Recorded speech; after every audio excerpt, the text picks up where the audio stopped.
Hi friends, welcome back to చిన్నదాని vlogs. Last వీడియోలో day 1 నుంచి డే 5 వరకు మనం రివిజన్ చేసాం కదండి. సో ఇప్పుడు మనం డే 6లో కొన్ని ఇంపార్టెంట్ మన టార్గెట్స్ ఏంటో, అందులో ఇంపార్టెంట్ కాన్సెప్ట్ ఏంటో చూద్దాం. ఓకేనా? అంటే ఈ చాప్టర్ నుంచి ఏమేమి నేర్చుకోవాలనేది, ఎక్కువ ఇంపార్టెంట్ ఏంటో చెప్తాను. సో ఇప్పుడు అది చూద్దాం. సో డే 6లో మనకి ఇంపార్టెంట్ డేస్ ఉన్నాయి కదండి. మనకి ఏప్రిల్ వరకే అయిపోయాయి. So 2 months important days, June, ఈ 2 months important days. And odd one out నుంచి 1 to 2 మార్క్స్కి వస్తాయండి ఎన్టీపీసీకి. సో ఇది కూడా ఇంపార్టెంటే. టైమ్ అండ్ వర్క్ నుంచి 2 to 3 మార్క్స్ వచ్చే ఛాన్స్ ఉంది. ఇంపార్టెంట్ చాప్టర్ అండి. సో ఆడ్ 1 అవుట్ అనేది మనకి ఈజీగానే ఉంటుంది. అది ఎన్ని రకాలు ఉంటుంది, ఎలా ఉంటుందో నేను చెప్తాను ఇప్పుడు. టైమ్ అండ్ వర్క్ అండి, ఇది కూడా important chapter. Time and work నుంచి కూడా నేను ఒక 2 to 3 ప్రాబ్లమ్స్ చూపిస్తాను. ఇంపార్టెంట్ మోడల్స్ వరకు అన్నీ చేయాలండి, బట్ ఇంపార్టెంట్ మోడల్స్ బాగా చూసుకోవాలి.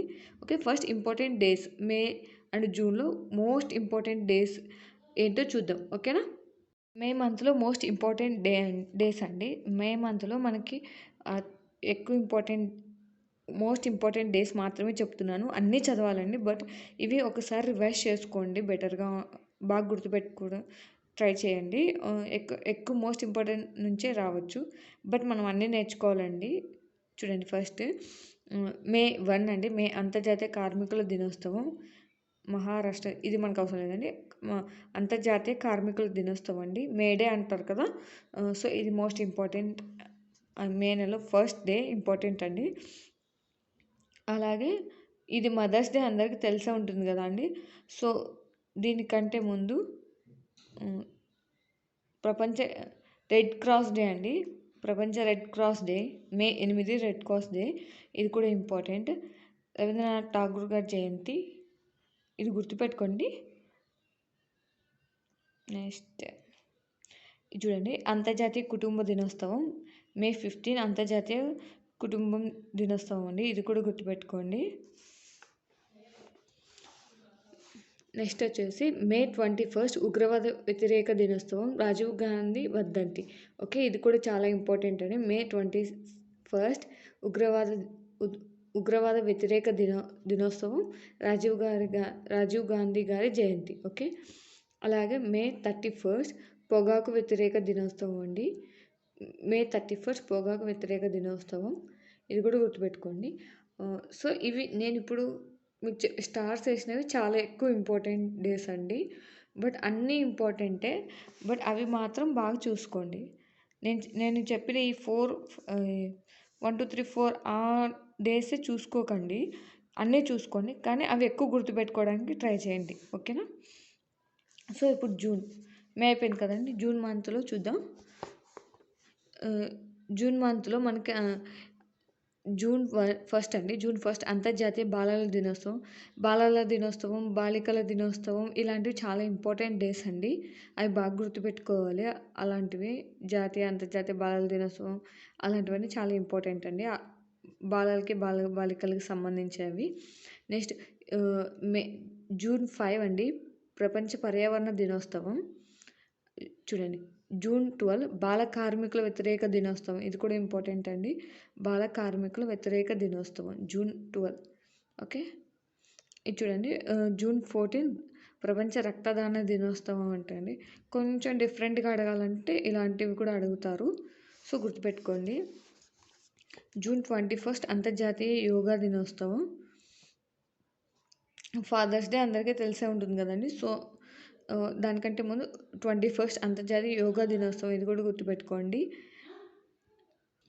అలాగే జూన్ 21కి అంతర్జాతీయ యోగా దినోత్సవమే కదండి, దానికి ఒక స్పెషాలిటీ ఉంది. ఇయర్లో ఎక్కువ లాంగ్ డే ఉండేది జూన్ 21 ఇలాంటివి కూడా ఇంపార్టెంట్, అడగాలంటే అడగచ్చు, ఛాన్స్ ఉందండి. సో గుర్తుపెట్టుకోండి.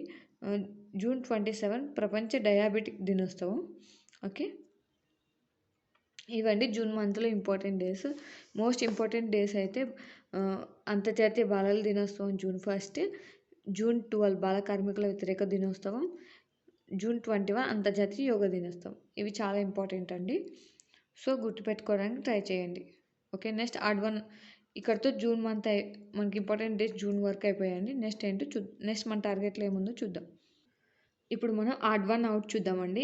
మన నెక్స్ట్ అర్థమెటిక్ రీజనింగ్లో ఆడ్ వన్ అవుట్ చూడండి. Odd one out or odd man out 2 పేర్లు ఇవేనండి. తెలుగులో అయితే భిన్న పరీక్ష. వీటిలో రకాలు ఏంటంటే వర్డ్ ఆడ్ మ్యాన్ అవుట్ అంటే వర్డ్ రకంగా ఉండొచ్చు, నెంబర్ రూపంలో ఉండొచ్చు, ఆల్ఫాబెట్స్ అంటే ఇవి వర్డ్లో ఉండొచ్చు, నెంబర్లో ఉండొచ్చు, ఆల్ఫాబెట్స్లో కూడా ఉండొచ్చు. 3 టైప్స్ ఉంటాయండి. సో వర్డ్లో ఎలా ఉంటుందో చూపిస్తాను చూడండి. వర్డ్ ఆడ్ మ్యాన్ అవుట్లో ఇక్కడ చూడండి, పెరుగు, వెన్న, నూనె, మీగడ అంటే వీటిల్లో డిఫరెంట్గా ఉండేదేదో మనం ఫైండ్ అవుట్ చేయాలండి. అదే ఆన్సర్ అవుతుంది. చూడండి, పెరుగు, వెన్న, మీగడ ఈ 3 ఒకే రకంగా ఉన్నాయి, కానీ నూనె అనేది సపరేట్ కదండి. సో ఇది ఆడ్ వన్ అవుట్ అవుతుంది మనకి. ఇప్పుడు చూడండి, దేవాలయం, మసీదు, చర్చి, పెసా టవర్. ఇది టవర్ అంటండి. ఇది చూడండి, దేవాలయం, మసీదు, చర్చి ఇవన్నీ ఎవరైనా పూజించే ప్లేసెస్, బట్ ఇది డిఫరెంట్గా ఉంది. సో ఇది ఆడ్ వన్ అవుట్ అవుతుంది. పద్మం, చామంతి, సన్నజాజి, రోజా. ఓకే, సన్నజాజి, రోజా, చామంతి ఇవన్నీ మామూలుగా దొరికే ఫ్లవర్స్ కదండి. పద్మం అనేది డిఫరెంట్. ఓకేనా. ఇక పుస్తకం, కాగితం, పెన్సిల్, పెన్ను. కాగితం, పెన్ను, పెన్సిల్. ఓకే, పుస్తకం అనేది మనకు డిఫరెంట్ ఉంటుంది. ఓకే, ఇలా ఉంటాయండి వర్డ్ ఎనాలజీలో. అలాగే ఇప్పుడు నెంబర్ ఎనాలజీ ఎలా ఉంటుందో మనం చూద్దాం. చూడండి, నెంబర్ ఎనాలజీ ఇలా ఉంటుంది. ఇది స్క్వేర్ అండి. చూడండి, 8 స్క్వేర్, 5 స్క్వేర్, 6 ఇలా ఇచ్చారండి. సో ఇదంతా స్క్వేర్స్. ఇది చూడండి, 2 స్క్వేర్, 4 స్క్వేర్ కదండి. చూడండి, ఇక్కడ 2 క్యూబ్ అండి. ఇది 8 అంటే 2 క్యూబ్. అలాగే ఇది 4 క్యూబ్, ఇది 5 క్యూబ్ అండి. ఇక్కడ 6 క్యూబ్ రావాలండి మనకి. 6 క్యూబ్ అనేది మనకి 216 అవుతుందండి, 216 అవుతుంది. సో ఇక్కడ 218 ఇచ్చారు అండి. ఇవి క్యూబ్స్ అండి. బట్ ఇది 6 క్యూబ్ అంటే 216 రావాలి. ఇక్కడ 218 ఉంది. సో ఇది ఆడ్ వన్ అవుట్ అవుతుందండి. ఓకేనా.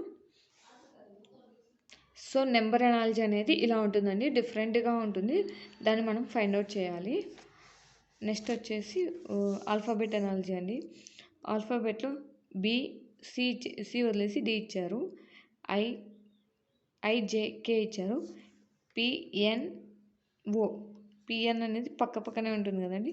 సో ఇది ఎస్ఓయు ఇచ్చారు, అంటే 1 గ్యాప్తో ఇచ్చారండి. బిసిడి ఇలా ఇచ్చారు.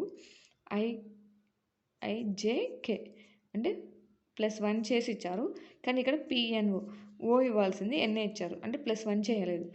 సో ఇక్కడ ఇది ఆన్సర్ అవుతుందండి. ఓకేనా. వర్డ్ ఎనాలజీ అనేది ఇలా ఉంటుంది. ఆల్ఫాబెట్ ఎనాలజీ అనేది ఇలా ఉంటుంది. ఓకే, ఇప్పుడు మనం 3 టైప్స్ చూసేసాం కదండి. ఇలాంటివి ప్రాక్టీస్ చేస్తే వచ్చేస్తాయండి. కొంచెం నెంబర్ ఎనాలజీ ఈ వర్డ్ ఎనాలజీ, ఆల్ఫాబెట్ ఎనాలజీ మనకి ఈజీగా వచ్చేస్తుంది. బట్ నెంబర్ ఎనాలజీ అనేది కొంచెం స్క్వేర్స్, క్యూబ్స్ అలాంటివన్నీ బాగా నేర్చుకోవాలండి. ప్రైమ్ నెంబర్స్ ఇలాంటివన్నీ. నేను ప్రైమ్ నెంబర్స్ ఎలా ఫైండ్ అవుట్ చేయాలి అనేది ఈజీగా ఒక ట్రిక్తో నేను వీడియో చెప్పానండి, ఎలా ఫైండ్ అవుట్ చేస్తామనేది. ఐకార్ట్లో ఇస్తాను, ఒకసారి చెక్ చేయండి. ఓకేనా. లేదంటే మన ఛానల్లోనే ఉంటుందండి. నెంబర్ సిరీస్లో, నెంబర్ సిస్టంలో ఒక ప్లేలిస్ట్ ఉంది, నెంబర్ సిస్టమ్, దాంట్లోనే ఉంటుంది, ఒకసారి చెక్ చేయండి. ఓకేనా. సో ఇప్పుడు నెక్స్ట్ మన టార్గెట్లో నెక్స్ట్ ఏముందో చూద్దాం. టైమ్ అండ్ వర్క్లో మెయిన్గా ఇలాంటి సమ్స్ ఇస్తారండి. చూడండి, ఏ, బి కన్నా రెట్టింపు పనితనం కలవాడు వారిద్దరూ కలిసి ఒక పనిని 14 రోజుల్లో పూర్తి చేసిన ఏ ఒక్కడే ఆ పని ఎన్ని రోజుల్లో పూర్తి చేయగలడు. ఇదొక మోడల్ అండి. వాళ్ళిద్దరూ కలిసి ఏ బి కన్నా రెట్టింపు అంటే ఏ 2 చేస్తే బి 1 చేస్తారని కదండి మీనింగ్. 3 చేస్తే వీళ్ళిద్దరు కలిపి, ఇది ఏ ఇది బి, వీళ్ళిద్దరు 3 చేస్తే 14 రోజుల్లో మనకి ఎన్ని అవుతాయండి, 42 యూనిట్స్ అనేవి అవుతాయి. అంటే ఏ 2 చేస్తే బి 3 చేస్తే 3 చేస్తారు. 14 డేస్లో మనకి 42 అవుతాయి కదండి. 42 అవుతాయి. అదే ఏ ఒక్కడే చేస్తే ఎన్ని అవుతాయి? అంటే రోజుకి ఏం చేస్తున్నాడండి? 2 చేస్తున్నాడు. సో, మనకి 21 డేస్‌లో పని అనేది అయిపోతుంది. ఇలా ఉంటాయండి. ఇక్కడ చూడండి ఇలాంటి క్వెషన్‌లు కూడా ఇంపార్టెంట్ అండి. కొంతమంది వ్యక్తులు ఒక పనిని 60 రోజుల్లో చేయగలరు. కొంతమంది అంటే ఎంతో మనకు తెలీదు. సో, మనం ఎక్స్ అనుకుందాం. ఒకవేళ 8 మంది వ్యక్తులు అదనంగా ఉంటే అంటే ఈ ఎక్స్‌కి ప్లస్ 8 మెంబర్స్ అదనంగా ఉంటే పనిని 10 రోజులు ముందుగానే అంటే ఇక్కడ 60 డేస్ ఇచ్చారు. అంటే ఇంతమంది ఇంటూ 60 డేస్ అదే ఇక్కడుంటే 50 డేస్‌లో ఆ పని పూర్తయిపోతుంది. 10 రోజులు ముందుగానే మొత్తం ఎంతమంది వ్యక్తులు అంటే అసలు ఈ ఎక్స్ వాల్యూ ఏంటో కనుక్కోమన్నారు. 0, 0 క్యాన్సిల్. ఇప్పుడు చూడండి 6x equals to 5x plus 40. So, ఈ 5 అవతలకి వచ్చేస్తే x ఈక్వల్స్ టు 40 అవుతుంది. ఓకే. సో, ఆన్సర్ మనకి 40 డేస్. 40 మెంబర్స్. 40 మంది వ్యక్తులు. ఓకే. చూడండి ఇదొక మోడల్. మురళి ఒక పనిని 6 రోజుల్లోనూ, శ్రీకాంత్ అదే పనిని 10 రోజుల్లోనూ, అనిల్ అదే పనిని 15 రోజుల్లోనూ పూర్తి చేస్తారు. వారు ముగ్గురు కలిసి ఆ పనిని ఎన్ని రోజుల్లో పూర్తి చేస్తారు అన్నారు. సో, ఫస్ట్ మనం ఇచ్చిన డేస్‌కి ఎల్సిఎం చేయాలండి. సో, ముగ్గురు చేసేది 6 డేస్‌లోను, 10 డేస్‌లోను, 15 డేస్‌లో చేస్తారు కదా! సో, ఫస్ట్ ఎల్సిఎం చేస్తాం. సో, 5తో ఎల్సిఎం చేస్తే 5 3 జా 5. సో, ఎల్సిఎం చేయడం అందరికి వచ్చు కదండి. సో, నేను అందుకే చెప్పకుండా త్వరగా వేస్తున్నాను. వీడియో లెంతీ అయిపోతుంది కదా! సో, ఇంటూ చేస్తే మొత్తం 10. ఓకే. సో 30 మొత్తం 30 యూనిట్స్ అండి. 30 యూనిట్స్ ఎన్ని రోజుల్లో చేస్తారు? 6 డేస్‌లో. సారీ మురళి ఎన్ని రోజుల్లో చేస్తారు? 6 డేస్. అంటే రోజుకి ఎన్ని చేస్తారు? 5 యూనిట్లు. ఓకే. తర్వాత శ్రీకాంత్ 10 డేస్‌లో అంటే 3 యూనిట్స్ రోజుకి. ఒక రోజుకి చేసేది.